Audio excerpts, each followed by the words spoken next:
신 하나님 아버지 감사합니다. 오늘도 우리와 함께하여 주시고 말씀하여 주시는 하나님 감사합니다. 이 시간 하나님 말씀을 듣게 하시고 깨닫게 하시고 그러므로 하나님 주시는 말씀이 우리의 삶이 될 수 있도록 성령님께서 함께하여 주옵소서. 전하는 자와 듣는 자가 온전하게 하나님 앞에 드려지는 시간이 되게 하여 주옵소서. 감사합니다. 예수님 이름으로 기도드립니다. 아멘. 할렐루야, 반갑습니다. 한 주간도 잘 지내셨죠? 자, 한 주간도 어떻게 잘 무엇을 먹이시고 무엇으로 튼튼하게 하셨나요? 육체의 것을 많이 먹이셨나요? 성령의 것을 영의 것을 많이 먹였나요? 내가 먹이는 것이 이긴다고, 승리한다고 그렇게 하셨죠. 자, 우리가 분명히 봄이라고 해서 길거리나 뭐 보면 봄꽃이 만발하게 폈는데 이 꽃샘추위라는 것 때문에 이게 겨울인지 봄인지 헷갈리게 하고 있어요. 그러니까 어제도 막 눈보라가 치고 바람은 막 난리를 치고 정신이 하나도 없더라고요. 네, 어제 막 눈이 내리는 걸 보면서 저 아랫지역에 지금 그 산불 때문에 고생하는 거 보면서 감사합니다 했어요. 그런데 베란다를 이렇게 내려다보니까 저희 토요일마다 오시는 그 야채 가게 아저씨가 계세요. 근데 그분을 보니까 이 어쩌지 또 이런 마음이 드는 거예요. 제가 무슨 진짜 우산 장사하는 아들이 있는 것도 아니고 집신을 판매하는 아들이 있는 것도 아닌데 그런 마음이 들더라고요. 근데 우리 하나님도 그런 마음으로 우리를 바라보고 계시지 않을까.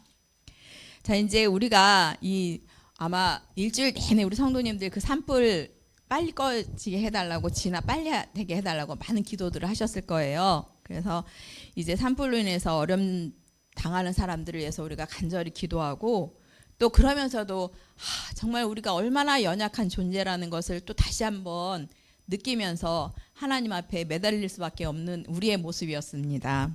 이제 우리는 당연히 기도를 해야 되죠. 그분들을 위해서. 기도뿐만 아니라 우리가 직접 찾아가서 도움을 줄 수 있으면 도움을 줄 수 있지만 그렇지 않더라도 우리의 이 마음을 전할 수 있는 방법은 아주 많다는 것을 여러분들이 꼭 아셨으면 좋겠어요. 그래서 이렇게 인터넷이나 이런 데서 치면 산불 피해 복구 기부금 이렇게 하면 뭐 대한적십사사도 있고 전국 재구협회도 있고 더 프라미스도 있고 구피블도 있고 사회복지공동보금회도 있고 월드비전도 있고 구세군 자선냄비 등도 아주 여러 군데가 있어요.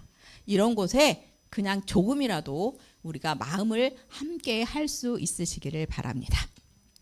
자, 오늘 말씀은요. 누가복음 17장 11절로 19절로 예수님께서 10명의 나병 환자들을 고쳐주신 말씀입니다. 오늘 본문에 나오는 인물이 어떻게 될까요? 오늘 본문 지금 읽으셨죠? 누가 나올까요? 그렇습니다. 예수님이 나왔어요. 예수님이 나오고 10명의 문둥병자들이 나왔습니다. 자, 그렇다면 오늘의 주인공은 과연 누가 될 것인가? 너무나도 잘 알고 있어서 다 알고 있지만 과연 오늘의 주인공이 누군지 한번 우리가 생각해 봤으면 좋겠습니다. 자, 예수님이 예루살렘으로 가실 때에 가시는 길에 10명의 나병 환자를 만나셨어요. 그리고 그런데 그곳에서 예수님은요 즉시 고쳐주시지 않으셨어요. 그 나병 환자들을 즉시 고쳐주신 게 아니라 그냥 그들을 제사장에게 보냈어요. 그 예전에는 어떻게 하냐면 나병 환자가 되면 격리시키죠. 그리고 그 병이 다 나았다는 걸 제사장에게 가서 보여주고 그 제사장이 그것을 보고 다 나았다라고 해야만 일상에 복귀를 할 수가 있었어요. 그래서 예수님께서는 그들에게 제사장에게 가서 너희의 몸을 보여주어라 한 거예요. 그랬을 때에 그들은요 제사장에게로 달려갔어요.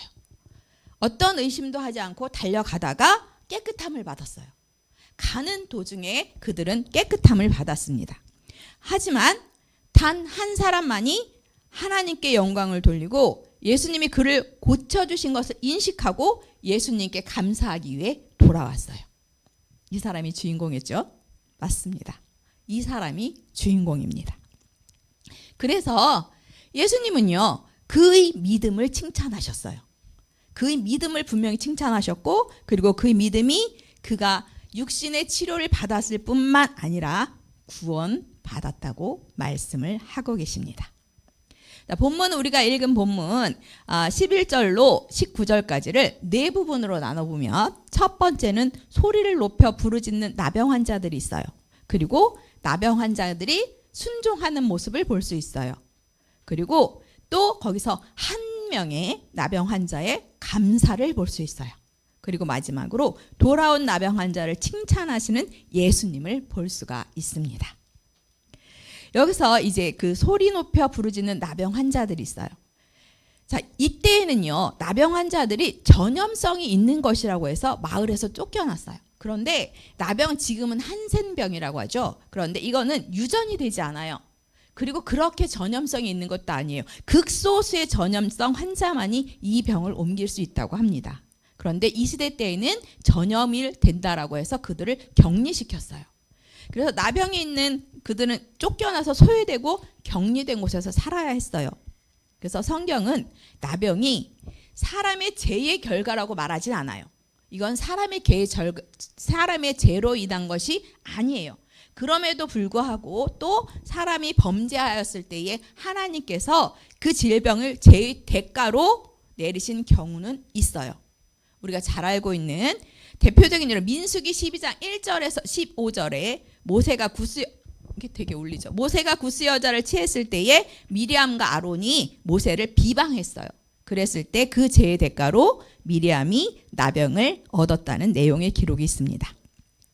이들은요, 예수님을 보고 어떻게 했냐면 소리쳐 외쳤다고 해요. 소리를 쳐서 외쳤습니다. 자, 이들은 레위기 13장 45절에 45절로 46절에서는요, 나병 환자들의 판명된 자들이 취해야 할 그 처신이 기록되어져 있어요. 그래서 13장 45절에 46절에 보면 나병 환자는 옷을 찢고 머리를 풀며 윗입술을 가리고 외치기를 부정하다 할 것이요, 병 있는 날 동안은 늘 부정할 것이라. 그가 부정한즉 혼자 살되 진영 밖에서 살지니라. 지난주에 우리가 옷을 찢는 것이 어떤 것인지 봤었죠. 옷을 찢는다는 것은요, 옷을 찢고 머리를 풀는다는 것은 아주 지극한 슬픔과 애통함을 보여주는 것입니다. 표현하는 거예요. 그리고 윗입술을 가린다는 것은 자기의 입술을 치는 행위예요. 그래서 자기를 비하할 때 나타내는 그런 표현이라고 합니다. 그래서 부정하다 외치는 것은 알겠죠? 다른 사람들이 자신이 이제 나병 환자라는 것을 나타내고 알림으로써 다른 사람들이 가까이 오지 못하게 하는 거예요. 그리고 진영 밖에서 살아야 하는 이유가 무엇일까요? 진영에는요, 그 진영 안에는 거룩한 하나님이 임재하고 계시기 때문에 부정한 자는 거할 수 없었기 때문입니다. 그래서 이들은 예수님 앞에 가까이 가지 못했어요. 가까이 가지 못하고 멀리서 소리 높여 외치는 거예요. 나병이 악화되면요, 소리를 지르기도 힘들대요. 그럼에도 불구하고 이들은 소리를 지를 수밖에 없었죠. 왜 그랬을까요? 간절하니까. 이들은 소문을 들었겠죠. 예수님이라는 분이 병을 고치고 죽은 자를 살린다더라. 그것을 분명히 들었기 때문에 자기들을 고칠 수 있는 분은 이분밖에 없다라고 이들은 인식한 거예요. 믿은 거예요. 그러기 때문에 그 힘든 와중에서 자기는 정말 목소리가 나오지 않지만 있는 힘껏 목소리를 내서 예수님을 앞에 부르짖었다는 거예요. 그때에 예수님은요, 그들을 긍휼히 여기셨어요. 불쌍히 여기셨어요. 우리가 하나님 앞에 부르짖을 때에 하나님은 우리를 긍휼히 여기십니다. 불쌍히 여기십니다. 그 기도를 들어주십니다. 멀리 서서 예수님께 구하는 나병 환자와 말씀으로 저들을 치료하시는 그 예수님의 모습, 지금 우리가 함께 보고 있습니다. 우리가 지난주에도 이런 비슷한 이야기가 있었어요. 어떤 이야기였을까요? 지난주에 누가 나왔었을까요? 지난주에 남전대 헌신 예배 드릴 때 주인공이 누구였어요? 나아만 장군이었죠. 그렇습니다. 그 나아만 장군이 그 하나님 사람 엘리사 앞에 나아만 장군의 그 모습이 아마 떠오를 수 있습니다. 자, 두 번째, 이 나병 환자의 순종입니다. 예수님께서는요, 병 고치기 위해 이들에게 어떻게 하셨을까요? 지금 그들은 멀리 서서 소리를 쳤다 했어요. 예수님이 그들에게 손을 얹어서 안수하지도 않았어요. 하나님께 또 부르짖고 그들을 위해서 기도하지도 않으셨어요. 우리가 하는 거 있죠. 내 생각에는 이런 게 있죠. 내 생각에는. 그러나 내 생각이 아니죠. 내 생각에는 그들을 위해서 손을 얹고 아니면 멀리 서서 있으니까 하나님께 부르짖어 기도할 것이라고 했지만, 그러나 하나님은 그렇게 하지 않으셨습니다. 그냥 다만 멀리 떨어진 곳에서 무조건 너희들이 제사장에 가서 너희의 몸을 보여라 라고 이야기했어요. 그랬을 때에 그 말을 들은 10명의 나병 환자들은 자기들의 병이 다 나으리라는 확신을 가지고 제사장에게 보이기 위해서 달려갑니다. 예수님께서 제사장에게 그 가서 몸을 보이라고 하신 명령은 그 말씀에 복종하는 그들의 신앙을 보기 위함입니다. 우리는 보여줘야만 믿습니다. 보이는 것만 믿습니다. 그러나 하나님은 분명하게 말씀하죠. 보이지 않는 것, 내가 보지 않고 믿는 것이 복되다 라고 분명하게 말씀을 하고 계신다는 것입니다. 그들은 가는 도중에 깨끗함을 받았어요. 그러기 때문에 가는 도중에 깨끗함을 받은 거예요. 그들이 너희가 제사장에게 가서 너의 몸을 보여라 라고 했는데, 아니요 예수님, 그 방법은 아닌 것 같아요. 그게 아니라 좀 어떻게 좀 다른 방법 좀 써주시죠 라고 했다면, 그리고 달려가지 않았다면 그들의 병은 결코 낫지 않았을 것입니다. 그들은 병이 아직 낫지도 않았음에도 불구하고 제사장의 몸을 보이라는 예수님의 말씀 그대로 순종함으로써 병 고침을 받았다는 것입니다. 그러나 단 한 명의 나병 환자만이 하나님 앞에 예수님 앞에 감사하기 위해 달려옵니다. 그 중에 한 사람이 자기가 나은 것을 보고 큰 소리로 하나님께 영광을 돌리며, 그는요 그 자리에서 자기가 나은 것을 보고 큰 소리로 하나님께 영광을 돌리면서 그러면서 예수님 앞에 돌아온 거예요. 그러면서 예수님 앞에 달려온 거예요. 자기가 그때 나은 것을 보고 하나님께 영광을 돌리면서 예수님 앞에 온 거예요. 그리고 예수님 앞에 발 앞에 엎드려서 감사했어요. 이 말씀 역시 나아만 장군이 병 고침을 받고 하나님의 사람에게 도로 와서 감사하는 장면과 유사합니다. 열왕기 하 5장 15절에 나아만이 모든 군대와 함께 하나님의 사람에게로 돌아와서 그의 앞에 서서 이르되, 내가 이제 이스라엘 외에는 온 천하에 신이 없는 줄을 아나이다. 청하건대 당신의 종에게서 예물을 받으소서 하니. 그가 감사하며 나왔어요. 그러나 이 엘리사는 결코 그 예물을 받지 않았습니다. 그랬을 때에 그가 그 병 고침을 받고 그가 이야기하죠. 내가 여호와 하나님만이 하나님이신 줄 이제 알았습니다. 그러기 때문에 내가 여호와 하나님만 섬기겠습니다. 이렇게 고백을 합니다. 우리의 고백도 이런 고백이어야 합니다. 내가 교회에 나와요. 앉아 있어요. 말씀을 듣는다고 해요. 그런데 이 고백이 없다면, 이런 고백이 없다면 하나님께서 나를 예수 그리스도로 보내주시고 예수님께서 십자가에 못 박혀 죽으시고 그로 인하여 내 제사함을 다 받고 나는 하나님의 자녀가 되고 하나님의 백성이 되었다는 이 감사의 고백이 없다면 우리는 하나님의 자녀가 될 수 없다는 거죠. 우리도 하나님만을 섬기겠다고 고백을 했어요. 그리고 이제 이 자리에 나왔습니다. 이 모습을 하나님이 기뻐 받아 주실 것입니다. 돌아온 나병 환자를 예수님께서는 칭찬하십니다. 한 명의 나병 환자만이 돌아왔습니다. 그때 예수님께서 묻습니다. 그 9은 어디 있느냐?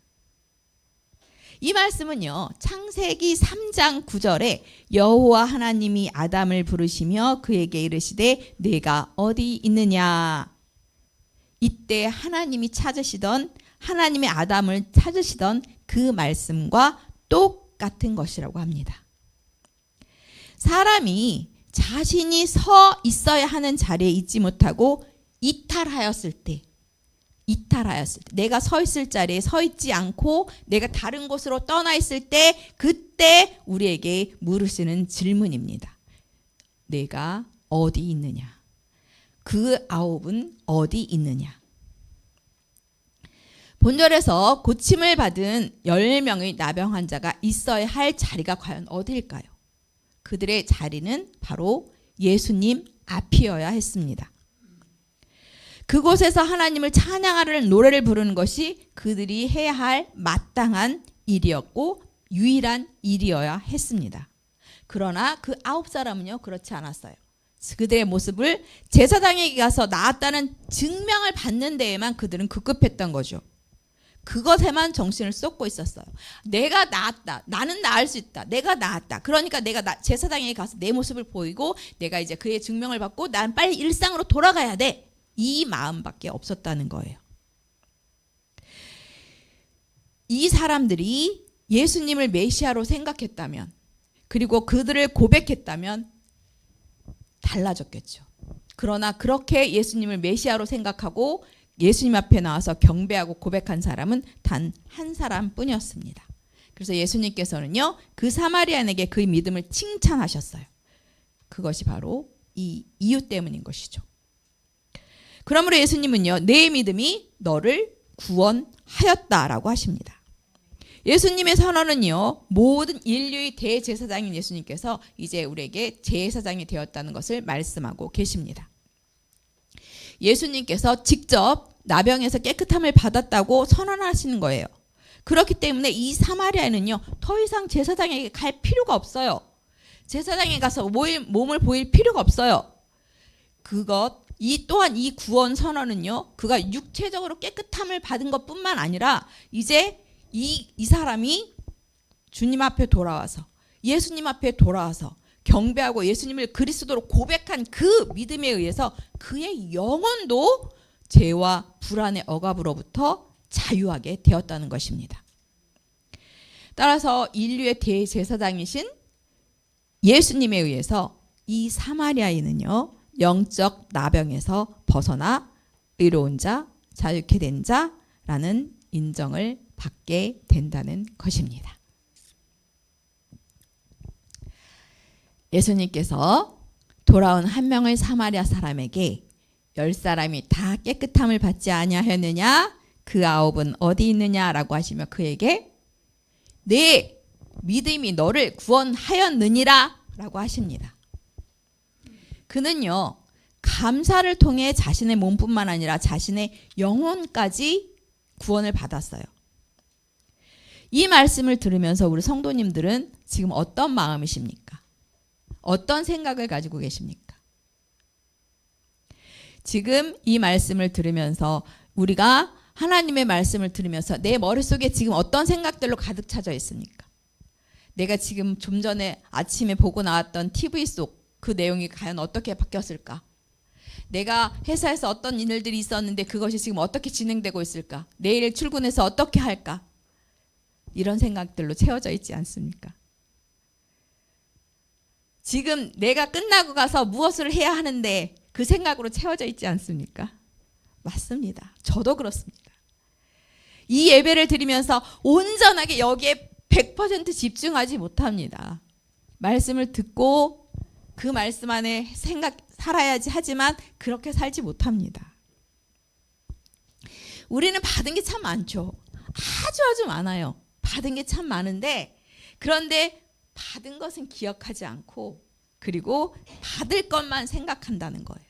그리고 받을 것만 생각하고 받을 것만 자꾸 구하는 거예요. 예수님께서요, 그 9은 어디 있느냐라고 물으셨습니다. 그렇다면요, 이 시간에 우리 성도님들이 자기 자신에게 한번 물어보시기 바랍니다. 다 같이 한 목소리로 시작. 그 9은 어디 있느냐? 자기 자신에게 이야기하는 거. 시작. 그 9은 어디 있느냐? 어디 있을까요? 지난주에 남전도에 헌신 예배를 드렸어요. 이제 헌신에는 여러 가지 모양도 있고 뭐 여러 모양으로 할 수 있는 것도 많아요. 자, 우리 성도님들은 가정에서 부모이고 또 가장이고 어머니이고 아버지이고 할머니이고 할아버지이고 자녀입니다.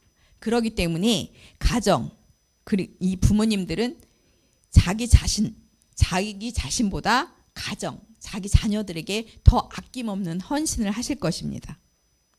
그렇다면 다시 질문하겠습니다. 묻겠습니다. 내 자녀들은 어디 있느냐? 여러분 성도님들의 자녀들은 어디 있습니까? 내 가족들은 어디 있느냐? 성도님들 가족은 지금 어디 있습니까?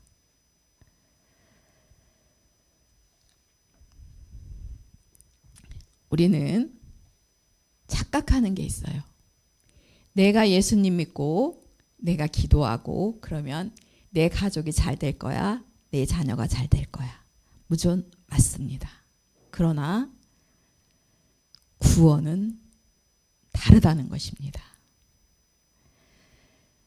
다 같이 에스겔 18장 1절로 4절을 봉독하겠습니다. 제가 가지고 있는 성경책 구약성경 1174쪽입니다. 구약성경 1174쪽 에스겔 18장 1절로 4절.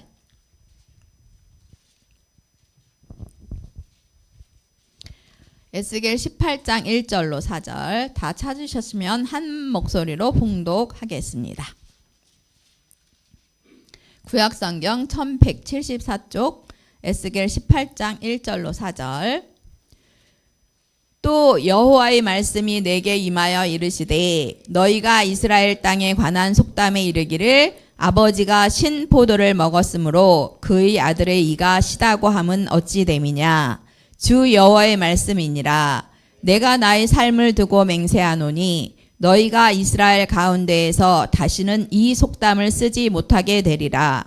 모든 영혼이 다 내게 속한지라. 아버지의 영혼이 내게 속한 같이 그의 아들의 영혼도 내게 속하였나니 범죄하는 그 영혼은 죽으리라. 아멘. 이게 무슨 말씀일까요?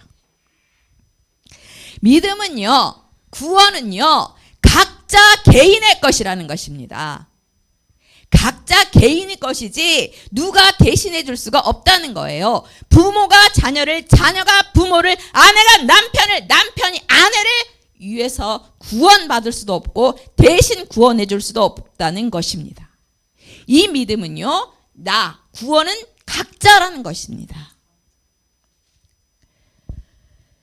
30절에 주여의 말씀이니라. 이스라엘 족속아, 내가 너희 각 사람이 행한 대로 심판할지라. 너희는 돌이켜 회개하고 모든 죄에서 떠날지어다. 그리한즉 그것이 너희에게 죄악의 걸림돌이 되지 아니하리라. 아멘. 믿음은요, 각자의 것입니다. 대표로 누군가가 믿는 것이 아니라는 것입니다. 내가 대표야. 내가 우리 집의 대표야. 내가 가서 믿으면 내가 가서 예수님 믿고 내가 기도하면 돼가 아니라는 것입니다. 특히 성도님들, 자녀들을요, 하나님의 말씀 안에서, 믿음 안에서 양육해야 된다는 것입니다. 자녀들이 같이 교회에 나온다고, 자녀들이 지금 교회에 나와서 하나님 앞에 앉아 있다고 하나님 자녀가 된 것이 아니라는 것입니다. 얼마나 두렵고 무서운 이야기인지 우리 성도님들 진실도 깨달아야 된다는 것입니다. 내가 하나님 말씀을 자녀들에게 올바로 양육하지 않으면 우리 자녀들 미래는 없습니다. 내 가족, 내가 사랑하는 남편, 내가 사랑하는 자녀, 내가 사랑하는 아내, 내가 사랑하는 부모, 내가 사랑하는 형제, 그들의 미래가 없다는 것입니다, 여러분. 하나님의 말씀을 내가 온전히 가르치고 양육해야 된다는 것입니다. 우리 성도님들뿐만 아니죠. 우리 목사님들, 우리 목회자 성도님들 마찬가지입니다. 가정에서 자녀들과 예배 드리십니까? 자녀들과 하나님의 말씀을 나누십니까? 자녀들과 하나님의 말씀을 한 번이라도 함께 봉독해 본 적이 있으십니까? 자녀들을요, 귀하게 여겨야 되는데 그 자녀들이 교회 갖다 풀어놓기만 하면 되는 것이 아니에요. 하나님의 말씀이 그 속에 들어있는지 아닌지를 우리가 체크를 해야 된다는 것입니다. 안 되면요, 그들의 영혼은 끝이에요. 성도님들 구원받고 하나님 나라 가면 무슨 소용이 있습니까? 내 자녀들은, 내 가족은, 내 형제는요, 내 이웃은요, 지금 여러 같이 예배드리고 있는 우리 형제 자매들은요,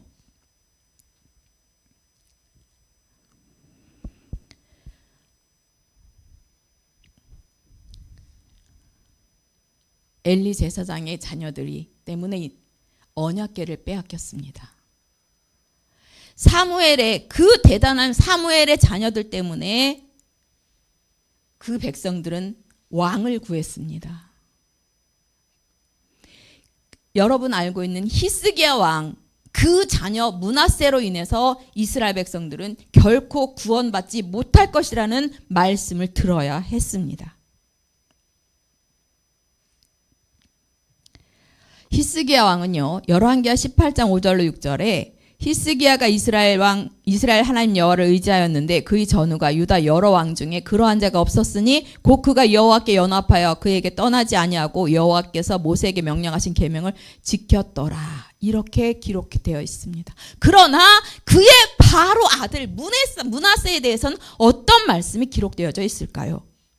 열왕기하 23장 26절에 그러나 여호와께서 유다를 향하여 내리신 그 크게 타오른 진노를 돌이키지 아니하셨으니 이는 므낫세가 여호와를 경노하게 한 그 경노 때문이라. 아들입니다.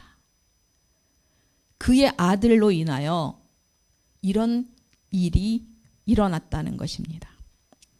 예레미야 15장 4절에도 유다 왕 히스기야의 아들 므낫세가 예루살렘에 행한 것으로 말미암아 내가 그들을 세계 여러 민족 가운데 흩으리라. 이렇게 말씀하고 있습니다.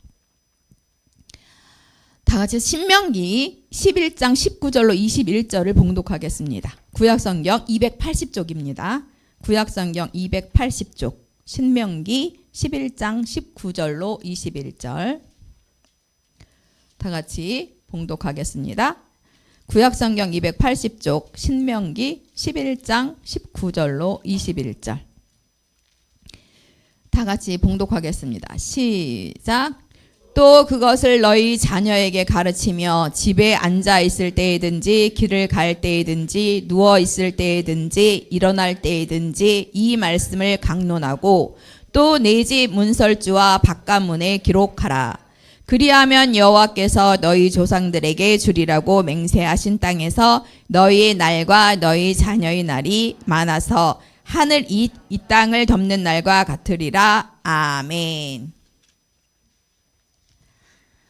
그렇습니다. 우리가 가르쳐야 될 것은 하나님의 말씀입니다.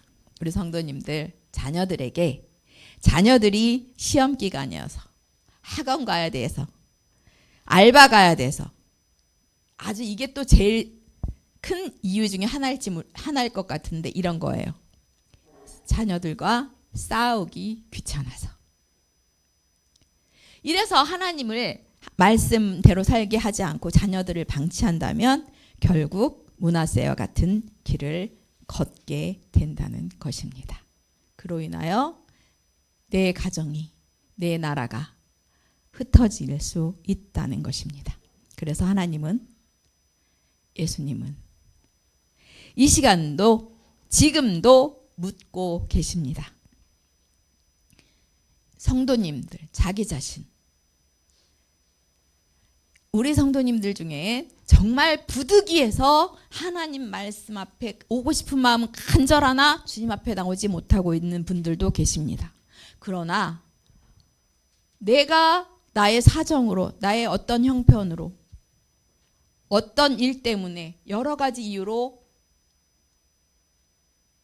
내가 하나님의 말씀을 영상으로 보면 되지 하시는 분들도 계십니다.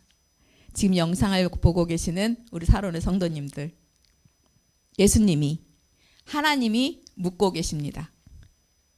너는 어디 있느냐? 너희 자녀는 어디 있느냐? 너희 가족은 어디 있느냐? 너희 형제, 자매, 이웃은 어디 있느냐? 매일 삶 속에, 우리의 삶 속에 함께 하시는 그 하나님의 크신 은혜를 우리가 감사하며 돌이키고 주님 앞에 나와야 된다는 것입니다. 그랬을 때에 우리 하나님께서, 우리 예수님께서 우리에게 칭찬하시고, 우리를 칭찬하시고, 우리의 믿음이 칭찬하시고, 우리를 구원해 주신다는 것입니다. 매일매일 묻고 계시는 우리 하나님의 그 음성, 너는 어디 있느냐? 네 자녀는 어디 있느냐? 네 가족은 어디 있느냐? 네 형제 자매는 어디 있느냐? 네 이웃은 어디 있느냐라고 묻는 그 음성에 귀 기울이시는 우리 모든 성도님들 되시기를, 다 같이 되시기를 진심으로 바랍니다. 신약성경 디모데후서 3장 16절 함께 봉독하고 마치겠습니다. 신약성경 346쪽입니다. 신약성경 346쪽. 디모데후서 3장 16절. 신약성경 346쪽 디모데후서 3장 16절입니다. 함께 봉독하겠습니다. 시작. 모든 성경은 하나님의 감동으로 된 것으로 교훈과 책망과 바르게 함과 의로 교육하게 유익하니. 아멘. 기도하겠습니다. 사랑의 하나님 감사합니다. 오늘도 하나님 은혜 안에 살고 있습니다. 오늘도 그 은혜에 감사하며 그 감사함에 주님 앞에 나왔습니다.